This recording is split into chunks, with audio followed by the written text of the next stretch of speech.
Hi all, welcome to football arena. ഇന്ന് നടക്കുന്ന മത്സരത്തിൽ ബ്രസീലിന്റെ എതിരാളികൾ നോർവേയാണ്. ഇന്ന് അർദ്ധരാത്രി ഇന്ത്യൻ സമയം 1:30 ഈ മത്സരം നടക്കുക. ഏർലിംഗ് ഹാലൻഡ്, മാർട്ടിൻ ഒഡേഗാർഡ് തുടങ്ങിയ വമ്പൻ താരങ്ങളെയാണ് ഈ മത്സരത്തിൽ ബ്രസീലിന് നേരിടേണ്ടി വരുന്നത്. പക്ഷേ നോർവേയെ മറികടക്കാൻ കഴിയും എന്നാണ് ആരാധകർ ഇപ്പോൾ പ്രതീക്ഷിക്കുന്നത്. ഈ മത്സരത്തിന്റെ സ്റ്റാർട്ടിംഗ് 11-ൽ നെയ്മർ ജൂനിയർ ഉണ്ടാവില്ല. അത് സ്ഥിരീകരിക്കപ്പെട്ട കാര്യമാണ്. രണ്ടാം പകുതിയിൽ പകരക്കാരന്റെ വേഷത്തിലായിരിക്കും നെയ്മർ കളിക്കുക. കഴിഞ്ഞ മത്സരത്തിൽ നെയ്മർക്ക് അവസരം ലഭിച്ചില്ല എന്നുള്ളത് ആരാധകർക്ക് നിരാശ നൽകുന്ന കാര്യമാണ്. ഇതേക്കുറിച്ച് മുൻ ബ്രസീലിയൻ താരമായിരുന്ന ഫിലിപ്പെ മെലോ ഒരു കാര്യം പറഞ്ഞിട്ടുണ്ട്. അതായത് ഈ മത്സരത്തിൽ നെയ്മർ ജൂനിയറെ ആദ്യത്തെ 45 മിനിറ്റ് കളിപ്പിക്കുന്നതാണ് തനിക്ക് ഇഷ്ടം എന്നാണ് ഇപ്പോൾ ഫിലിപ്പെ മെലോ പറഞ്ഞിട്ടുള്ളത്. നെയ്മർ സ്റ്റാർട്ടർ ആയിക്കൊണ്ട് ഉണ്ടാവണം.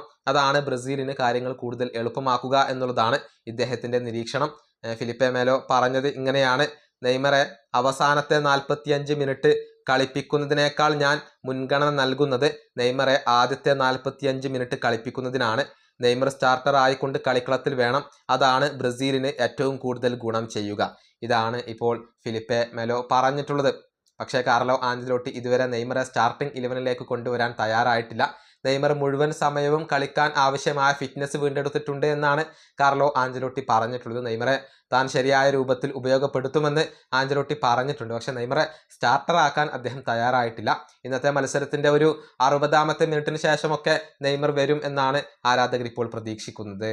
ഈ വീഡിയോ അവസാനിപ്പിക്കുന്നു. അടുത്തൊരു വീഡിയോ കാണാം.